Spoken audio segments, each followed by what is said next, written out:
हम लोग पढ़ने जा रहे हैं दर्पण के बारे में। दर्पण क्या होता है, तो ध्यान से समझना दर्पण के बारे में। दर्पण क्या होता है, जैसे आपका ये दिया हुआ है खोखला गोला। क्या है भैया, ये खोखला गोला है। इसको हम क्या करें, तो सबसे पहले दर्पण की जो जो कुछ करते जा रहे हैं डिफिनीशन में सेम वही चीज़ लिखेंगे। नंबर फर्स्ट चीज़, गोली दर्पण जो होता है, बात कर रहे हैं किसकी, गोली दर्पण की। तो ये क्या लिया, खोखला गोला। तो गोली दर्पण जो होता है वो खोखले गोले का भाग, कटा हुआ भाग होता है। इसी लाइन को लिख लेंगे। क्या लिखेंगे, गोली दर्पण खोखले गोले का कटा हुआ भाग होता है। जैसे ये हो गया गोली, खोखला गोला, और इसको हम काट दें ऐसे। तो फर्स्ट लाइन डिफिनीशन में वही हो गई कि गोली दर्पण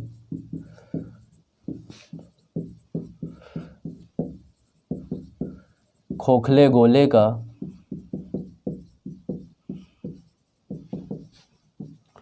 कटा हुआ भाग होता है।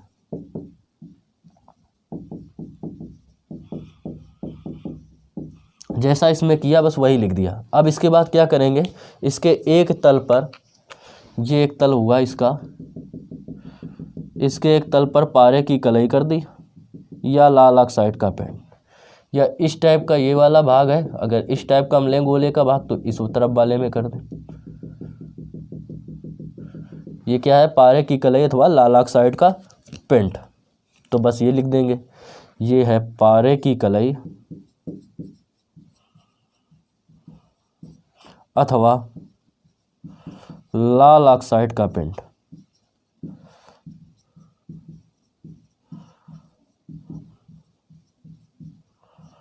सेम यही चीज इसमें है, पारे की कलई अथवा लाल ऑक्साइड का पेंट।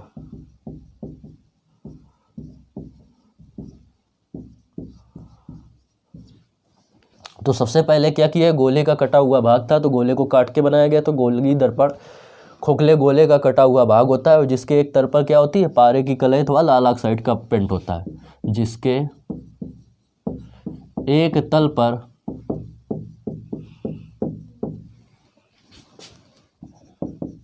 पारे की कलई अथवा लाल ऑक्साइड का पेंट।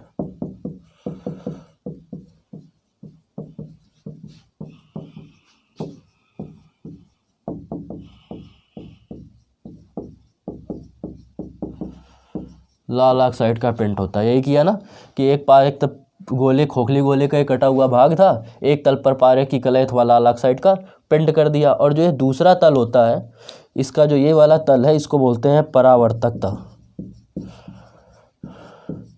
परावर्तक तल, ये कौन सा तल है, परावर्तक तल।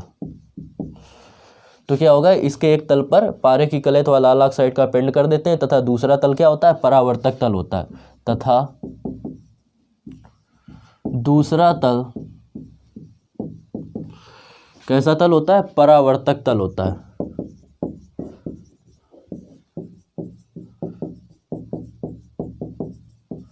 बात क्लियर। तो क्या होता है, गोली दर्पण कांच के खोखले गोले का कटा हुआ भाग है, जिसके एक तल पर पारे की कलई अथवा लाल ऑक्साइड का पेंट कर देते हैं, तथा दूसरा तल क्या होता है, परावर्तक तल होता है। अब परावर्तक तल क्या होता है, ये बता चुके थे प्रकाश के परावर्तन में, कि जिस तल से प्रकाश का परावर्तन होता है क्या कहलाता है, परावर्तक तल कहलाता है। तो इस तल से क्या होगा, प्रकाश का परावर्तन होगा। ठीक है, इस प्रकार बात क्या हो गई, गोली दर्पण हो गई। अब अगर हम बात करें कि गोली दर्पण में, अब देख रहे हैं कि गोली दर्पण में कितने भाग है। एक ये तल है कि जिसमें प्रकाश का परावर्तन जो हो रहा है गोले के बाहरी भाग से या उभरे हुए भाग से हो रहा है। दूसरे में देख रहे हैं कि गोले में जो प्रकाश का परावर्तन है, गोली दर्पण में प्रकाश का परावर्तन है वो किससे हो रहा है, गोले के भीतरी भाग से हो रहा है या दबे हुए भाग से हो रहा है। तो जिस दर्पण में, गोली दर्पण में प्रकाश का परावर्तन किसके होता है, गोले के उभरे हुए या बाहरी भाग से होता है, उसको बोलते हैं उत्तल दर्पण। और जिस गोली दर्पण में प्रकाश का परावर्तन गोले के दबे हुए भाग से होता है उसको बोलते हैं अवतल दर्पण। तो इसलिए प्रकार दर्पण कितने प्रकार के हो गए, दो प्रकार के हो गए। दर्पण के प्रकार की अगर बात की जाए, दर्पण के प्रकार, तो जो दर्पण होते हैं वो दो प्रकार के होते हैं। कितने प्रकार के होते हैं, दर्पण दो प्रकार के होते हैं।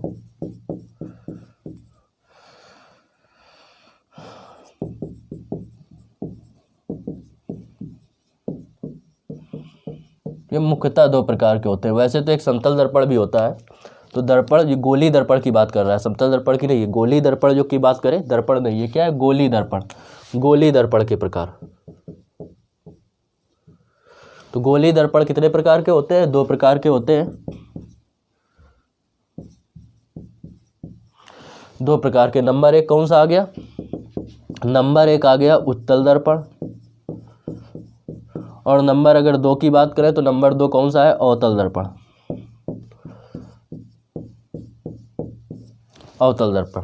अब अगर आपसे बात करें कि उत्तल दर्पण की परिभाषा दीजिए, तो देखो कैसे लिखेंगे, ध्यान से समझेंगे, ठीक है, धीरे धीरे बोलेंगे, आप लोग चाहे तो आराम से लिख भी सकते हैं। क्या होगा?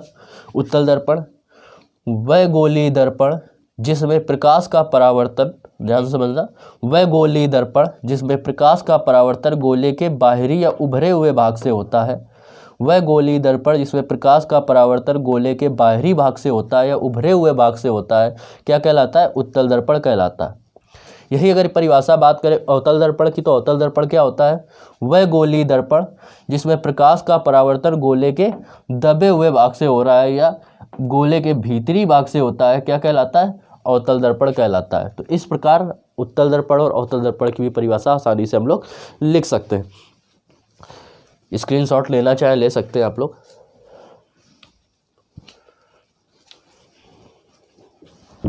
अब बात करेंगे गोली दर्पण से संबंधित कुछ परिभाषाओं की, जिसमें क्या क्या होता है।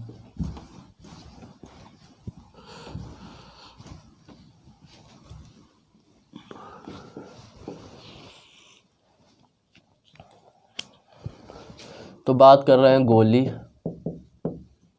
ये अगली हेडिंग डालेंगे, गोली दर्पण से संबंधित कुछ परिभाषाएं।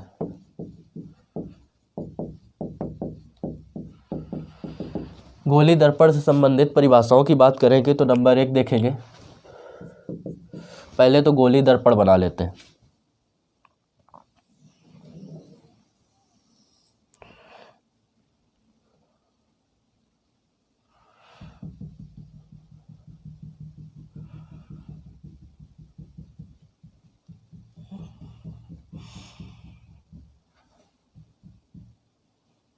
तो ये क्या हो गया?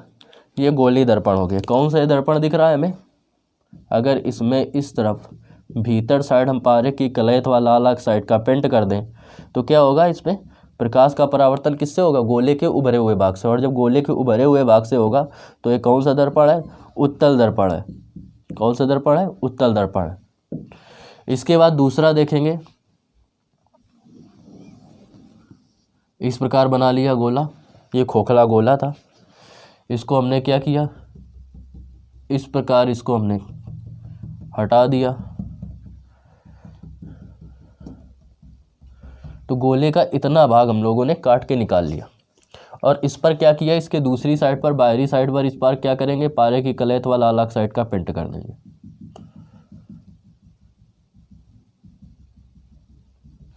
तो अब गोले के प्रकाश का परावर्तन कहाँ से होगा? गोले के दबे हुए भाग से। और अभी बताया कि जब गोले के दबे हुए या भीतरी भाग से होता है तो वो कौन सा दर्पण होता है? अवतल दर्पण होता है। तो ये हो गया अवतल दर्पण, ये उत्तल दर्पण, ये अवतल दर्पण। अब ध्यान से समझना, दोनों में होता है सेंटर, जिसको बोलते हैं सी, और इसको बोलते हैं वक्रता केंद्र। तो सबसे पहले हेडिंग डालेंगे वक्रता केंद्र। हम लिखेंगे नहीं, केवल आपको समझाते जाएंगे, आप आराम आराम से आप लिख सकते हैं। क्या होता है वक्रता केंद्र? कि गोली दर्पण, हम देख रहे हैं गोली दर्पण किसका भाग होता है? कांच के खोखले गोले का कटा हुआ भाग होता है।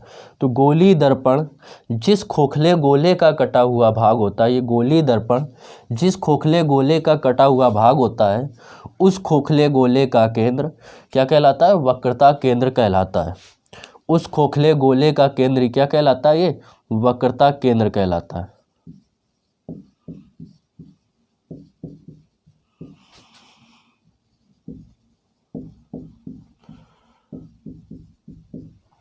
फिर से एक बार समझने की कोशिश करेंगे।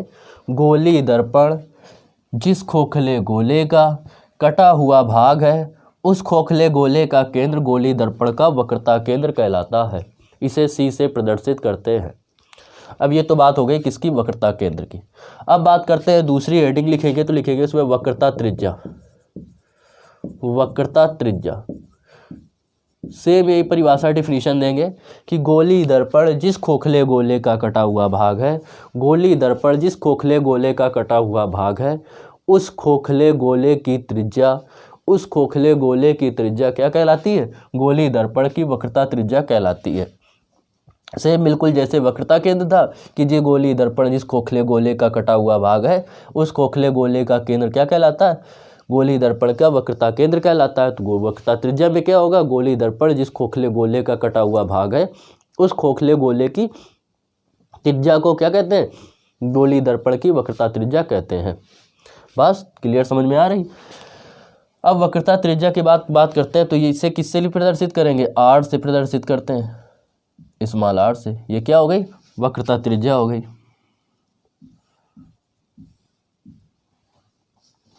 इसे बोलते हैं वक्रता त्रिज्या। यहाँ से लेंगे ये भी वक्रता त्रिज्या है, ये भी वक्रता त्रिज्या है। ये सब क्या होंगी, यहाँ से केंद्र से परिधि की दूरी को ही त्रिज्या बोलते हैं, पता है। इसके बाद थर्ड बात करें तो दर्पण का द्वारक या ध्रुव लिख लो पहले, दर्पण का ध्रुव, पोल की बात करते हैं। तो दर्पण ये है, दर्पण ये इसका क्या है, प्रकाश का परावर्तक तल, जिससे प्रकाश का परावर्तन होगा। जैसे ये है इसका दर्पण और ये है इसका परावर्तक तल। तो परावर्तक तल का जो मध्य बिंदु होता है, परावर्तक तल के मध्य बिंदु को,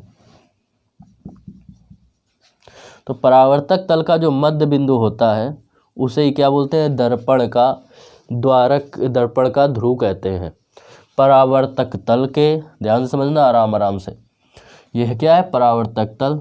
तो परावर्तक तल के मध्य बिंदु को दर्पण का ध्रुव कहते हैं। परावर्तक तल के मध्य बिंदु को दर्पण का ध्रुव कहते हैं।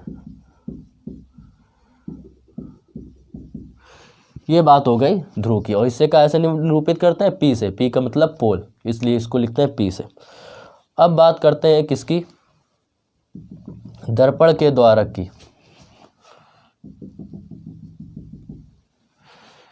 तो दर्पण का द्वारक,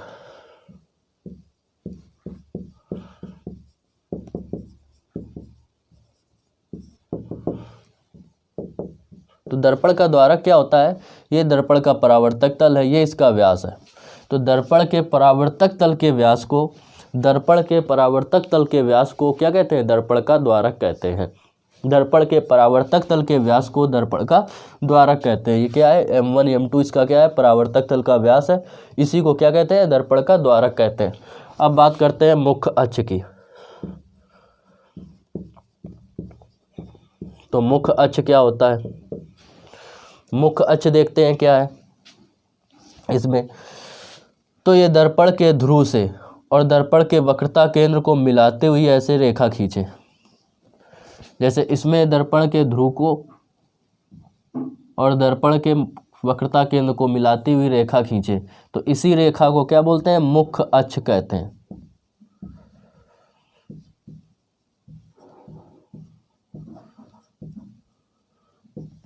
मुख्य अक्ष बोलते हैं। तो क्या होगा, दर्पण के ध्रुव तथा वक्रता केंद्र को मिलाने वाली रेखा, दर्पण के ध्रुव तथा वक्रता केंद्र को मिलाने वाली रेखा, दर्पण के ध्रुव तथा वक्रता केंद्र को मिलाने वाली रेखा को क्या कहते हैं, मुख्य अक्ष कहते हैं। बात समझ में आ रही है। अब बात करते हैं मुख्य फोकस की। तो यहाँ तक उम्मीद करते हैं आप लोगों को बहुत अच्छे से समझ में आ गया होगा। अब बात करते हैं किसकी, मुख्य फोकस की। देखते हैं मुख्य फोकस क्या होता है। मुख्य फोकस, तो देखो भैया मुख्य फोकस को समझते हैं। मुख्य फोकस,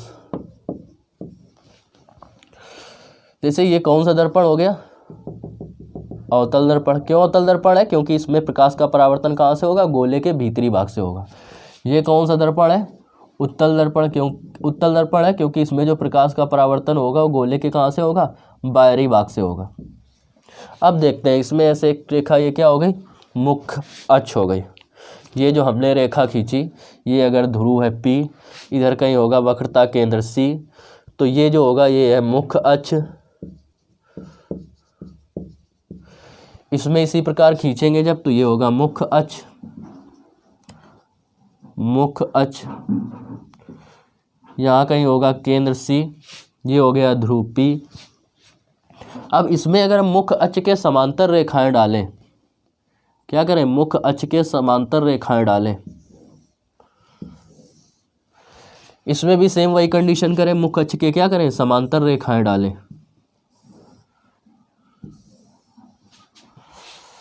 ये क्या था, मुख्य अक्ष।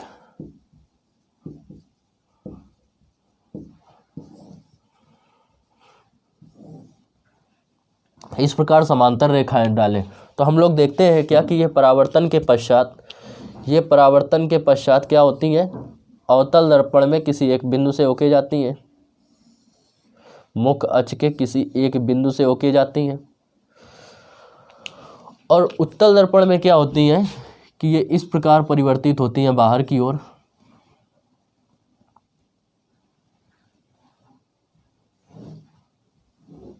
मतलब ये किसी एक बिंदु से आती हुई प्रतीत होती है।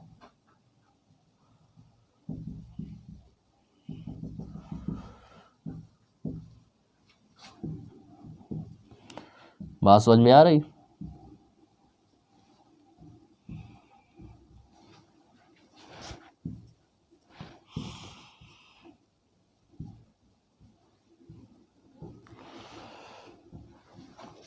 तो क्या होता है कि गोलीय दर्पण में मुख्य अक्ष के समांतर चलने वाली प्रकाश की किरणें, ये समांतर थी मुख्य अक्ष के, तो मुख्य अक्ष के समांतर चलने वाली प्रकाश की किरणें दर्पण से परावर्तन के पश्चात मुख्य अक्ष के जिस बिंदु से होकर जाती हैं, ध्यान से समझना, उत्तल दर्पण, गोलीय दर्पण में मुख्य अक्ष के समांतर चलने वाली प्रकाश की किरणें दर्पण से परावर्तन के पश्चात जिस बिंदु पर, मुख्य अक्ष के जिस बिंदु पर आकर मिलती हैं अथवा जिस बिंदु से आती हुई प्रतीत होती हैं, उस बिंदु को ही क्या बोलते हैं, दर्पण का मुख्य फोकस कहते हैं।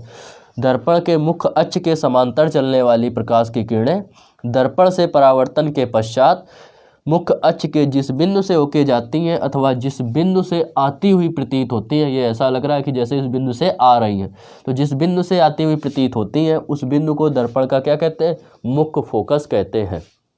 बात समझ में आई? क्लियर? इसके बाद देखते हैं फोकस दूरी की बात करते हैं। तो दर्पण के ध्रुव से, अब एक मुख्य फोकस हो गया, समझ में आ गया। इसके बाद अगर हम बात करें किसकी, फोकस दूरी की, वो फोकस दूरी की, तो दर्पण के ध्रुव तथा मुख्य फोकस के बीच की दूरी को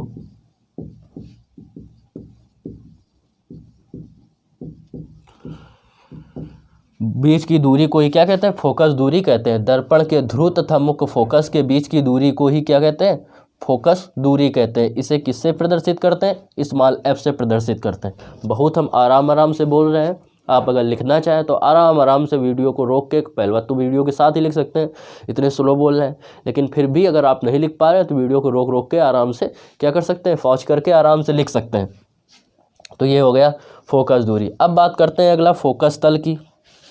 अगर बात करें किसकी, फोकस तल, तो फोकस तल क्या होता है, मुख्य फोकस के लंबवत एक तल खींचते हैं। ऐसे क्या करते हैं, मुख्य फोकस के लंबवत एक तल खींच दें, तो इस तल को ही क्या बोलते हैं, फोकस तल कहते हैं।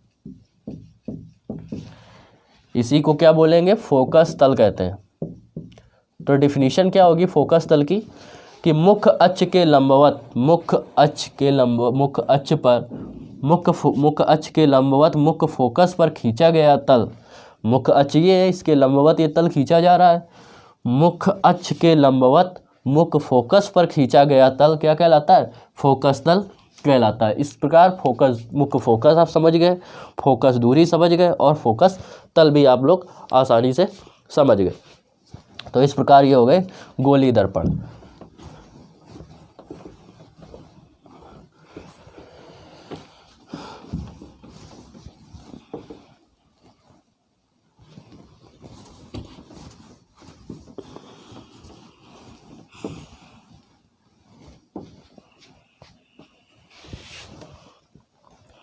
इसके बाद बात करते हैं गोली दर्पण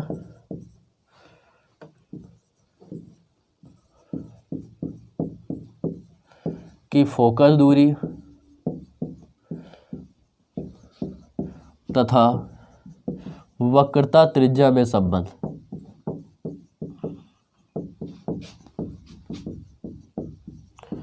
गोली दर्पण की फोकस दूरी तथा वक्रता त्रिज्या में संबंध। तो बस इसमें याद रखना है क्या कि गोली दर्पण की फोकस दूरी उसकी वक्रता त्रिज्या की आधे के बराबर होती है। उसकी वक्रता त्रिज्या के आधे के बराबर होती है।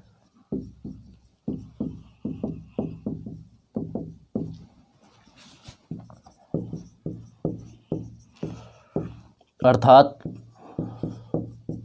फोकस दूरी जो होती है F इक्वल वो होती है R/2, वक्रता त्रिज्या का आधा। या अगर इससे R निकालें तो इससे जो R आएगा, इससे R बराबर निकालेंगे तो क्या आएगा 2F। तो वक्रता त्रिज्या क्या होती है, फोकस दूरी के दोगुने के बराबर होती है। तो इस प्रकार फोकस, अब हम लोगों ने क्या पढ़ लिया, फोकस दूरी तथा वक्रता त्रिज्या में संबंध भी पढ़ लिया।